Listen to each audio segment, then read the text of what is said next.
Hello, my name is Denise, and I'm going to tell you about the books that I read during the month of February. I wanted all the books that I read during the month of February to have some kind of love story in them, uh, and I read about 8 books. I'm not going to tell them to you in any kind of order. They are just, as I pick them up off my piano bench, is how I'm going to tell them to you. The first one is To Have and to Hold by Tracy Peterson. Yeah, Tracy Peterson. This is the first book that I have read by her. It was okay. It was not my favorite because I like books that have a little bit more suspense and action, and this definitely was that kind of read. This book was slow in starting, and I knew where the plot was headed pretty close to the beginning of it. I mean, within the third chapter, fourth chapter, I was pretty sure where it was headed to. Historical fiction is my favorite genre, and I think this one was a Christian historical fiction. And I'm good with that. I'm okay if it's a Christian historical fiction, but I do like historical fiction. The character Aunt Thora was really funny. She added a whimsical addition to the story. I mean, her sarcastic comments were just hilarious to me. I did not like the main character of the book. She was too whiny. I kept getting annoyed with her. Her name was Audrey. I know it was Audrey Cunningham. Audrey Cunningham. She was the main character of the story.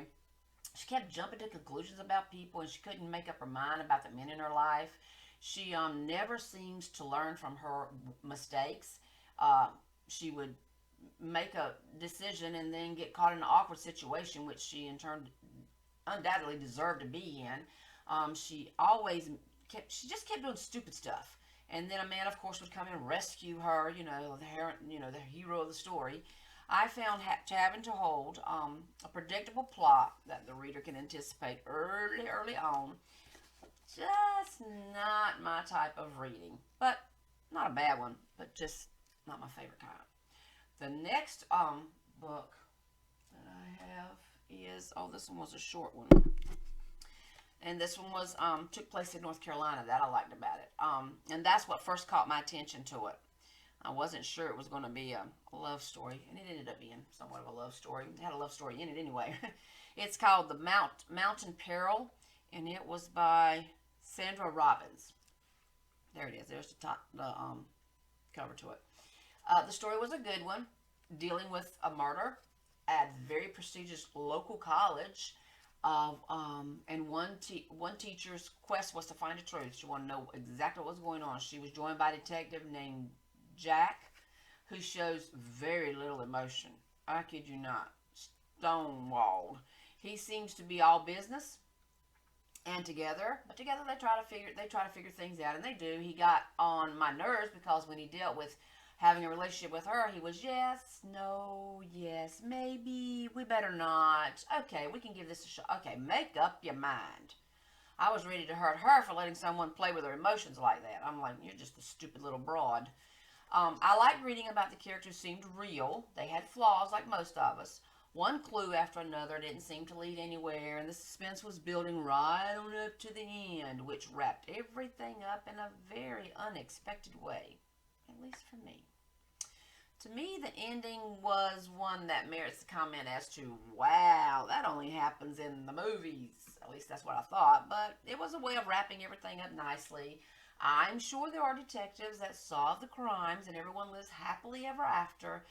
Yeah, the author supplied a lot of suspicious characters to where it was not easy for me to figure out who the guilty party was. And that made for a great suspense book. And there was, of course, a little love story in the middle of it. But, wasn't my favorite read. Wasn't something I'd say, oh yeah, everybody needs to read this book. No, I wouldn't do that. Not with that one. It was okay. The next book is, I know this one's a Christian fiction, because Christian fiction? It's not nonfiction, it's just fiction. Mom gave it to me. She said here she's trying to get rid of all her books while I'm trying to collect them. So she gave this one to me. It's called Just Above a Whisper by Lori Wick. Above a Whisper takes place around the 1800s, a time when indentured servants were a thing. I didn't even know much about that stuff. Reese Thackeray is contracted for a 4-year indentured servitude when her father is forced to settle his obligations. Reese is handed over to Tucker Mills Bank. I can't imagine a person being handed over to a bank. But anyway, which is owned by the Connor Kingsley family. Without warning, she is suddenly released from her contract by Connor. All of a sudden, she doesn't have anything. She doesn't have to deal with that contract. If you are in a mood for a cute, quick, and easy read, then I'd recommend this book. No bad language, sex, or violence. In fact, the characters had no questionable morals as far as what I could see or I can remember in the book. I think there were two bad people, somewhat unrealistic in my opinion. They weren't bad people. One went crazy and the other one just didn't make a good decision. Even though the writing turns preachy at times, I love that she explains the plan of salvation, but it seems like all the characters came to know Christ, another unrealistic part of the book. Not my kind of read, but not a bad one. Too whimsical, everything works out great. It's a wonderful world kind of thing. Not my favorite kind of read, but as I said, not a bad one. The next book was Every Breath by Nicholas Sparks. Nicholas Sparks is not my favorite author, but he is not one that I dislike because I've read several of his books and I got several more on the shelf that I'm probably going to read. They're not new, but I'm still going to read them at some point in time. If you want a love story set in recent times, this does meet the qualifications. I can actually say that starting the story in Zimbabwe kind of caught me off guard. That was not what I was expecting. The idea of two people falling in love or head over heels in love with each other in 2 days to me was a little like, I don't think so. Like I said, falling in love in 2 days, yeah, not very realistic at all. I like a cute or romantic novel at times, but I do like for it to be at least believable. The gist of the story to be believable. To me, the story was rushed, but it also seems to drag in places. Some of the conversations between characters are just explained. It's like it takes too long for the conversation to happen, so I'll just tell you about it. Too many things were just merely coincidences, and I didn't care for that at all. On the positive side, the author does an awesome job describing Sunset Beach, where most of the story takes place, and since I've been there, I could actually visualize where it was happening. So, it was okay. Not my favorite, but it works. Can you tell I'm not liking much about this romance stuff? Thought I'd like this month a little better than this, but not falling for it. Here's another one. This one was a Christian romance, I believe. Well, it was in the Amish country. Anyway, I think it's a Christian romance. I think it was. I don't have a lot to say about this book. I've seen this writer's name everywhere, so I was expecting a little more from this novel than I received. This book was about a girl struggling to make the right decision as to which guy should she marry. In between two guys. Both were excellent choices. Nothing wrong with either one of them, but she needed to make a decision. With a very simple storyline, it caught my interest a couple of times and was easy to follow. I did learn a lot about the Amish from Indiana, and I don't know if all Amish people live the same way everywhere. I don't know, but I did learn a little bit about these people, the Amish from Indiana. I know very little about the Amish way of living, and it might stay that way if I read another one of her novels, and it's as slow as this one and as simplistic as this one was. I like a little more depth to the books that I read than what this book offered to me. And it was I forgot to even tell you the title to it. It was A Cousin's Promise by Wanda E. Brunstetter. And like I said, I've seen her name everywhere, so I just thought, man, she must be really good. The Best of Adam Sharp. I'm just going to tell you, I didn't like this book at all. Did not care for it at all. Adam is an IT consultant. It's by Graham Simpson. I don't know how to pronounce his name. Adam, the character in the book, is an IT consultant, and he has been in a relationship.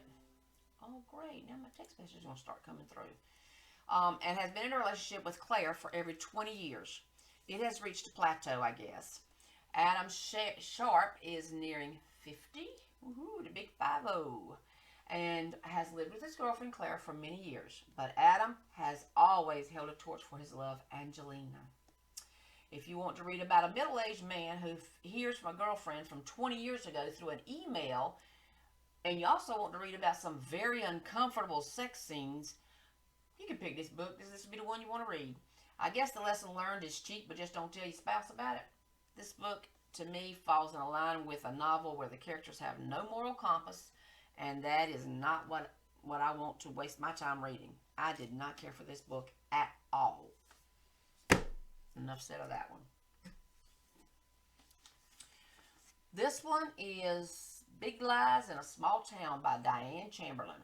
I like this. This one's pretty good. It was set in two different time periods. The first time period was in 1940, and I think the next one starts in 2018, which was really pretty, a lot of years between. But in 1940 in North Carolina, Anna Dale, an artist from New Jersey, wins a national contest to paint a mural for the post office in Edenton, North Carolina, about 2 hours away from where I live. But what she doesn't expect is to find herself immersed in a town where prejudices run really deep, where people are hiding secrets behind closed doors. Anna Dale disappears. As you read, you wonder, well, what happened to her? Where did she go?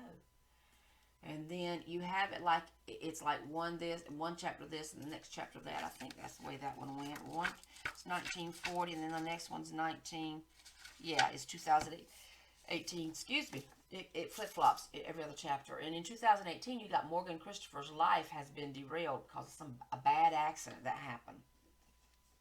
And in that accident, so basically a crime gets committed. She didn't commit it, but she finds herself serving a 3-year stint in the North Carolina Women's Correctional Center.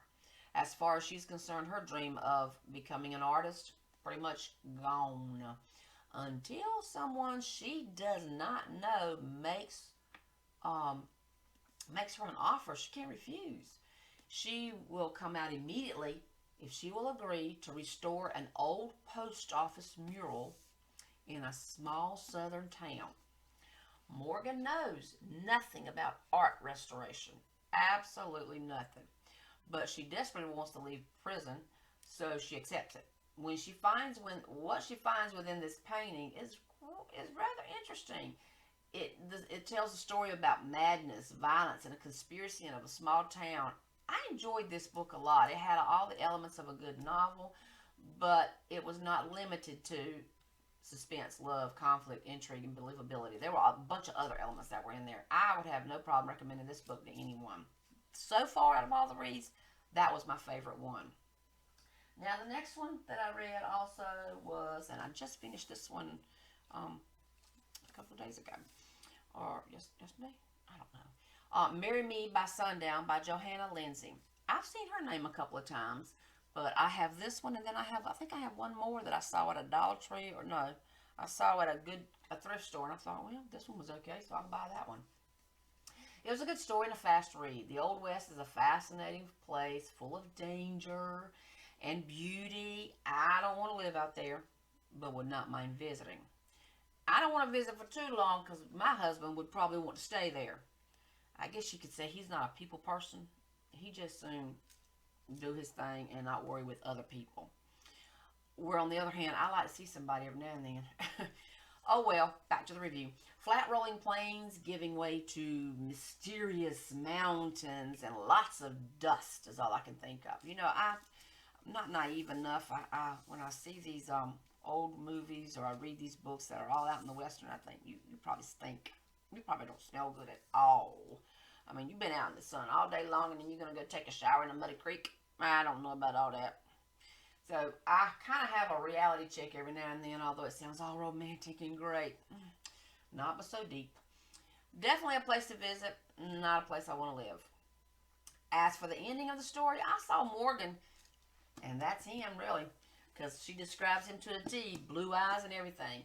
Morgan as this mountain man, rugged miner, and how the story ends doesn't match his personality to me. But overall, it was an enjoyable story.